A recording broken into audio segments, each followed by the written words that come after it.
Good evening all. എല്ലാവരും million business ചാനലിൽ സ്വാഗതം ചെയ്യുന്നു. ഇന്ന് മാർക്കറ്റ് ന്യൂസ് കൊടുക്കാം. ഇന്ന് നിഫ്റ്റി ഫ്ലാറ്റ് ആയിട്ടുള്ള രീതിയിലാണ് ക്ലോസ് ചെയ്തത്. 26,000 എന്നുള്ള നല്ല ഉയരത്തിൽ നിന്ന് ടച്ച് ചെയ്തിട്ട് വീണ്ടും തിരിച്ച് 25,879 ക്ലോസ് ചെയ്തത്. 3 പോയിൻറ്റ്സിൻ്റെ ഗെയിനാണ് ഇന്ന് ആകെ ഉണ്ടായിട്ടുള്ളത്. നിഫ്റ്റി ബാങ്ക് ഇന്ന് 107 പോയിൻറ്റ്സ് ഉയർന്ന് 58,381 ക്ലോസ് ചെയ്തു. Nifty mid cap Nifty small ക്യാപ്പും റെഡിലാണ് ക്ലോസ് ചെയ്തത്. നിഫ്റ്റി മിഡ് ക്യാപ്പ് 210 പോയിൻറ്റ്സ് കുറഞ്ഞ് 60,692 ക്ലോസ് ചെയ്തു. നിഫ്റ്റി സ്മോൾ ക്യാപ്പ് 66 പോയിൻറ്റ്സിൻ്റെ കുറവുണ്ടായി 18,183 ക്ലോസ് ചെയ്തത്. ഇന്ത്യ വിക്സ് ഇന്ന് ക്ലോസ് ചെയ്തിരിക്കുന്നത് 12.16 സെൻസെക്സ് ഫ്ലാറ്റ് ആയിട്ടുള്ള രീതിയിലാണ് ഇന്ന് ക്ലോസ് ചെയ്തിരിക്കുന്നത്. 84478 ക്ലോസ് ചെയ്തപ്പോൾ 12 പോയിൻറ്റ്സിൻ്റെ ഡിഫറൻസ് ഉണ്ടായത്. DIA ആക്ടിവിറ്റി എന്ന് നോക്കിക്കഴിഞ്ഞാൽ DIA ഇന്ന് 391 കോടി രൂപയുടെ നെറ്റ് ബയേഴ്സ് ആയിരുന്നു. FII സെല്ലിംഗ് കണ്ടിന്യൂ ചെയ്യുകയാണ്. എന്നാൽ താരതമ്യേന എമൗണ്ട് കുറഞ്ഞു വരികയാണ്. 383 ക്രോസിൻ്റെ നെറ്റ് സെല്ലേഴ്സ് ആയിരുന്നു ഇന്ന് FII. സെക്ടർ വൈസ് നോക്കിക്കഴിഞ്ഞാൽ ഇന്ന് Nifty financial services, Nifty health care, Nifty infra, Nifty metal, Nifty pharma, Nifty reality എന്നീ സെക്ടേഴ്സ് ഗ്രീനിൽ ക്ലോസ് ചെയ്യുമ്പോൾ സ്ക്രീനിൽ കാണുന്ന ബാക്കിലെ എല്ലാ സെക്ടേഴ്സും റെഡിലാണ് ക്ലോസ് ചെയ്തത്. നിഫ്റ്റി ഓട്ടോ ഒന്ന് 27,382 ക്ലോസ് ചെയ്തപ്പോൾ 102 പോയിൻറ്റ്സിൻ്റെ കുറവുണ്ടായി. നിഫ്റ്റി എനർജി 100 പോയിൻറ്റ്സിൻ്റെ കുറവാണ് ഉണ്ടായത്. 36,187 ക്ലോസ് ചെയ്തു. നിഫ്റ്റി ഫിനാൻഷ്യൽ സർവീസസ് 58 പോയിൻറ്റ്സ് ഉയർന്ന് 27,396 ക്ലോസ് ചെയ്തു. നിഫ്റ്റി FMCG 285 പോയിൻറ്റ്സിൻ്റെ കുറവുണ്ടായി 55,243 ക്ലോസ് ചെയ്തു. നിഫ്റ്റി ഹെൽത്ത് കെയർ 14,809 ക്ലോസ് ചെയ്തപ്പോൾ 26 പോയിൻറ്റ്സിൻ്റെ ഗെയിൻ ഉണ്ടായി. നിഫ്റ്റി ഇൻഫ്ര 40 പോയിൻറ്റ്സിൻ്റെ ഗെയിൻ ഉണ്ടായി 9,600 ക്ലോസ് ചെയ്തു. നിഫ്റ്റി IT 36,679 ക്ലോസ് ചെയ്തപ്പോൾ 175 പോയിൻറ്റ്സിൻ്റെ കുറവുണ്ടായി.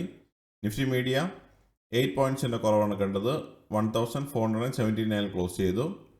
നിഫ്റ്റി മെറ്റൽ 10,588 ക്ലോസ് ചെയ്തപ്പോൾ 46 പോയിൻറ്റ്സിൻ്റെ ഗെയിൻ ഉണ്ടായി. Nifty oil and gas 13 points കുറഞ്ഞ് 12,176 ക്ലോസ് ചെയ്തു. നിഫ്റ്റി ഫാർമ എന്ന 93 പോയിൻറ്റ്സിൻ്റെ ഗെയിനാണ് കണ്ടത് 22,686 ക്ലോസ് ചെയ്തു. നിഫ്റ്റി PSU ബാങ്ക് 56 പോയിൻറ്റ്സിൻ്റെ കുറവുണ്ടായി 8303 ക്ലോസ് ചെയ്തു. നിഫ്റ്റി റിയാലിറ്റി 941 ക്ലോസ് ചെയ്തപ്പോൾ 3 പോയിൻറ്റ്സിൻ്റെ ഗെയിനാണെന്ന് കണ്ടത്. കമ്പനി പെർഫോമൻസ് നോക്കിക്കഴിഞ്ഞാൽ 1,188 കമ്പനികൾ ഗ്രീനിൽ ക്ലോസ് ചെയ്തപ്പോൾ 1,648 കമ്പനികൾ റെഡിലാണ് ക്ലോസ് ചെയ്തത്. ടോപ്പ് ഗെയിനേഴ്സ് ആൻഡ് ലോസേഴ്സ് നോക്കിക്കഴിഞ്ഞാൽ ഏഷ്യൻ പെയിൻറ്റ്സ് 3.96% റാലി നടത്തി.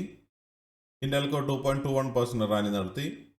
ICICI bank 1.99%, Interglobe Aviation 1.90%, L&T 1.21%, Power Grid 1.03%, Bajaj ഫിൻസ 1.02%, Bharti Airtel 0.87%, Cipla 0.43% and doctor Reddy's 0.43% റാലിയാണ് ഇന്ന് നടത്തിയത്. ലൂസേഴ്സ് നോക്കിക്കഴിഞ്ഞാൽ ഇറ്റേണൽ നിന്ന് 3.58% ഫോളോ ഉണ്ട്. M&M 1.46%, ONGC 1.18%, Bharat Electric 1.17%, Trent 1.13%, Tata Steel 1.10%, TMPV 1.04%, Shriram Finance 1.03%, Coal India 0.85% and TCS 0.83% ഫോളാണ് കണ്ടത്. ഇതിൻ്റെ ബയേഴ്സ് എല്ലാം റെക്കമെൻഡേഷൻ അല്ല.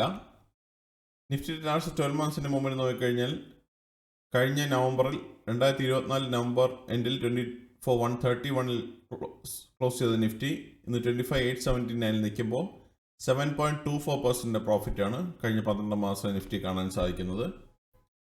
നിഫ്റ്റിയുടെ ഈ വർഷത്തെ മുമ്പിൽ നോക്കിക്കഴിഞ്ഞാൽ ജനുവരി 1 23,644 സ്റ്റാർട്ട് ചെയ്ത നിഫ്റ്റി ഇന്ന് 25,879 നിൽക്കുമ്പോൾ 9.45% പ്രോഫിറ്റ് കാണാൻ സാധിക്കുന്നുണ്ട്. ഈ ആഴ്ചത്തെ നിഫ്റ്റിയുടെ മുമ്പിൽ നോക്കിക്കഴിഞ്ഞാൽ മൺഡേ 25,574 ക്ലോസ് ചെയ്തു, ട്യൂസ്ഡേ 25,694 ക്ലോസ് ചെയ്തു, വെനസ്ഡേ 25,875 ക്ലോസ് ചെയ്തു ആൻഡ് തേഴ്സ്ഡേ ടുഡേ 25,879 ക്ലോസ് ചെയ്തത്. ആകെ 386 പോയിൻറ്റ്സിൻ്റെ ഗെയിനാണ് ഈ ആഴ്ച നിഫ്റ്റിയിലുണ്ടായത്. 1.52% റാലി നടത്തി. മറ്റുള്ള ഇവൻറ്റ്സ് നോക്കിക്കഴിഞ്ഞാൽ WPI inflation data from India 14 November നാളെ വരുന്നുണ്ട്. ഇന്ത്യയിൽ നിന്ന് തന്നെ USD ഫോറക്സ് റിസർവ് ഡേറ്റ നാളെ വരുന്നുണ്ട്.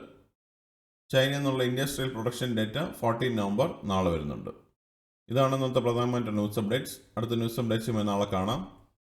സബ്സ്ക്രൈബ്, ലൈക്ക് ചെയ്യുക, കമൻറ്റ് ചെയ്യുക, ഷെയർ ചെയ്യുക, സപ്പോർട്ട് ചെയ്യുക. Thank you. Bye all.